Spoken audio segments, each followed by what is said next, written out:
De Alexandre de Moraes são alguns dos assuntos tratados pelo senador Flávio Bolsonaro. Confira os detalhes com Bruno Pinheiro.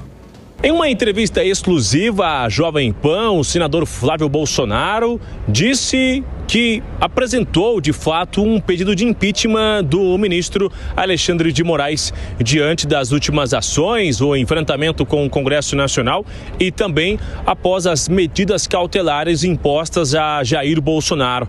Durante a entrevista, Flávio Bolsonaro justificou o motivo deste pedido. Se o Alexandre de Moraes instaura um inquérito ou um processo porque ele está acusando o deputado Eduardo Bolsonaro de estar lá trabalhando por sanções individuais contra o próprio Alexandre de Moraes, é óbvio que ele tem um interesse pessoal nesta causa. Ele jamais poderia estar julgando, participando desse processo. Flávio Bolsonaro estava de férias quando Jair Bolsonaro foi alvo de mais uma operação da Polícia Federal com a determinação do Supremo Tribunal Federal. Ao retornar para a capital federal, Flávio agora tenta entender como será a ação do Congresso em relação a essa taxação dos Estados Unidos sobre as ações do Supremo Tribunal Federal e também justificou o que levou os Estados Unidos a tomar esta decisão. De acordo com Flávio Bolsonaro, Alexandre de Moraes chamou a atenção do governo americano. Não fui eu, não foi Eduardo Bolsonaro, não foi ninguém da direita que colocou o Elon Musk como investigado no inquérito de fake news e começou a tomar medidas aqui no Brasil com relação às pessoas que estavam fora do Brasil, como o próprio Elon Musk, como outras empresas americanas. Quem infringiu a legislação americana foi o Alexandre de Moraes. Ele deu aso, ele deu a razão para que os Estados Unidos viesse para essa pauta com as suas decisões completamente fora da lei. E foi o que ele fez agora, Márcia, com relação ao Bolsonaro, metendo a tornozeleira eletrônica nele, e aí sim, colocando ali uma casca de banana, que ele diz que pode dar entrevista, mas a gente sabe que, dependendo do que ele interpretar, do que o Bolsonaro fale, ele pode simplesmente decretar a prisão preventiva se ele acordar de mau humor. Então, quem provocou isso tudo não foi a gente. Quem está levando o Brasil para essa situação, quem trouxe os Estados Unidos para a mesa, foi o Alexandre de Moraes. E outra, tudo que o Lula vem fazendo até agora, ele próprio, Lula, fecha as portas da Casa Branca para qualquer negociação. Flávio Bolsonaro também disse não condenar as ações de Eduardo Bolsonaro e disse que está dentro do esperado e que não vê excesso. Outros parlamentares da oposição têm reclamado de forma reservada sobre a atuação de Eduardo Bolsonaro. Alguns chegam a dizer que ele estaria então incontrolável, não aceitando recuar neste momento de negociação. Quem está tomando essa postura é o Lula, ele é que está fechando as portas da Casa Branca para qualquer tipo de negociação. Aí eu vejo aí algumas pessoas do governo querendo botar a culpa no Eduardo Bolsonaro. Ora, o Eduardo não é aquele, o deputado irrelevante, o fritador de hambúrguer que estava lá nos Estados Unidos fazendo bravata? Como é que ele tem acesso à Casa Branca e o governo brasileiro, pelo Itamaraty, pela sua diplomacia, não consegue ter acesso ao governo da maior democracia do mundo, Bruno? Então, enquanto não mudarmos essa postura, não adianta mandar comitiva de parlamentares, não adianta querer botar a culpa, escolher aí o deputado Eduardo Bolsonaro como uma desculpa para a incompetência do governo Lula. Nesta sexta-feira, em um vídeo nas redes sociais, Eduardo Bolsonaro chegou a reclamar também de Nicolas Ferreira, um deputado da oposição do estado de Minas Gerais. De acordo com Eduardo Bolsonaro, Nicolas não estaria engajando nas redes sociais com esse assunto sobre os Estados Unidos. Uma defesa que Eduardo está fazendo. Nicolas, de acordo com Eduardo Bolsonaro, sabe muito bem o que faz viralizar um vídeo nas redes sociais, sabe usar as redes sociais, mas não estaria engajado nesta manifestação. O caso tem chamado a atenção, já que Nicolas Ferreira é aliado da família de Jair Bolsonaro. De Brasília, o Bruno Pinheiro.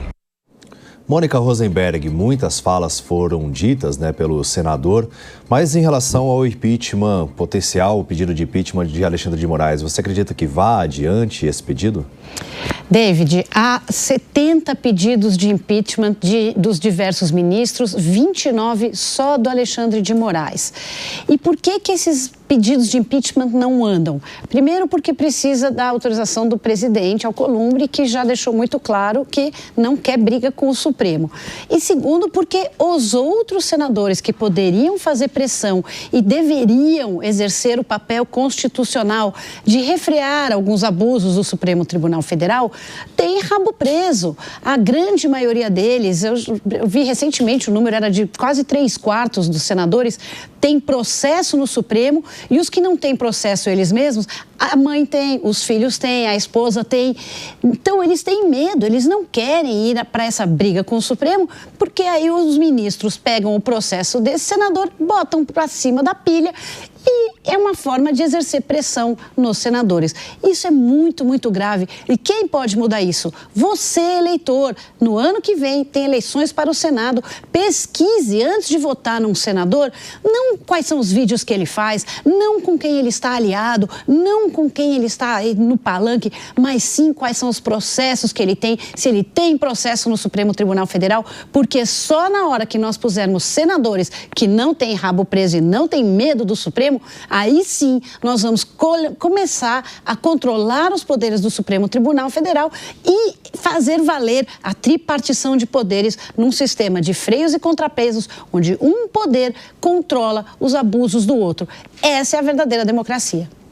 Acácio Miranda, você acredita, pela sua análise, que boa parte da direita já está tendo um descolamento desse discurso, dessa narrativa mais radical da família Bolsonaro, ou existe ainda um apoio cego a isso? Porque eu vejo que muitos já estão num tom mais moderado, né? Concordo plenamente com você, Márcia. Primeiro porque a direita não se resume à família Bolsonaro. Há muito mais cabeças, há muito mais líderes da direita que também têm relevância.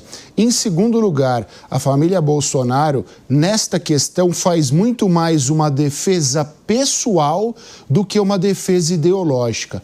Quando nós olhamos para os argumentos de Jair Bolsonaro, de Flávio Bolsonaro e principalmente de Eduardo Bolsonaro, são argumentos que levam em consideração só o próprio aspecto pessoal. São argumentos que levam em consideração só a própria sobrevivência. E é óbvio, todos os outros líderes da direita sabem que estão sendo prejudicados por isso. Prejudicados por quê? Antes do anúncio do tarifaço, o governo Lula tinha péssimos índices. Lula soube tratar as suas principais deficiências através do tarifaço: economia e comunicação.